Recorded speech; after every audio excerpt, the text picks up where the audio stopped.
Nanawagan o hustisya ang lokal nga kagamhanan sa Davao sa pagkamatay ni Barangay 9A Kapitan Roderico Tata Liubit. Atong sayron ang detalye nini sa live report ni Sheila Vergara Rubio. Sheila. Sara gikondena sa mga kadagkwang opisyal sa dakwin sa Davao ang pagpatay kang Kapitan Tata Liubit. Samtang Congressman Paulo Duterte mitanyag og reward sa makatudlo sa sospek sa pagpatay sa kapitan. Naka-half-mast ang flag ug nagpaskil og itom nga tela ang Barangay 9A timailhan sa pagbangutan sa gidangatan sa ilang kapitan Roderico Tata Liubit kinsa gipatay kagabi sa mga wala mailing armado.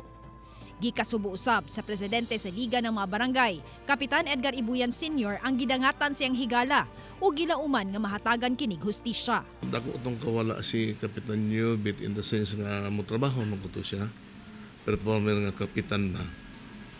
So mo itong mga kabalo po doon sa ang iyahan mga personal niya kung andihan ng mga kalihukan.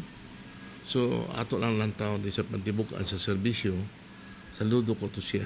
Panawagan ni Ibuyan ngadto sa iyang mga kauban ng kapitan nga dili magpaapekto sa nahitabo sa anhing kapitan inay-ipadayon ang pagpanerbisyo ug magmabinantayon sa kanunay.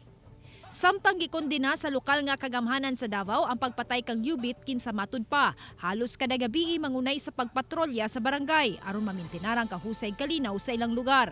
Gipanawagan sab niini nga mahatagag hustisya ang kamatayon sa kapitan. Samtang mitanyag usab karon og reward nga 300,000 pesos sila si Congressman Paulo Duterte Katalunan Grande Barangay Kapitana January Duterte ngadto sa makahatag og impormasyon sa pagpatay kang Liubit. Ingon ana lang kasayon nga mawala ang kinabuhi ni Kapitan Tata Liubit.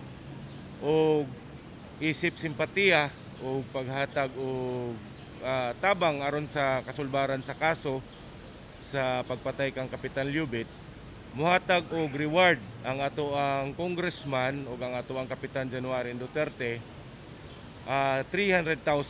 Gipasalig sa buhatan ni Congressman Duterte nga mahatagag proteksyon ang motestigo sa maong krimen.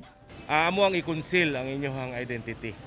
Dili pud namo ibutyag sa media or sa kang kinsaman kung maghatag mo og impormasyon sa amoa. Sara, mamahimong mo kontak sa buhatan ni Congressman Pulong Duterte o sa buhatan ni Barangay Captain January Duterte ang mga buot mohatag og impormasyon kalabot sa kasong pagpatay ni Kapitan Liubit. Sara. Okay, daghang salamat Sheila Vergara Rubio.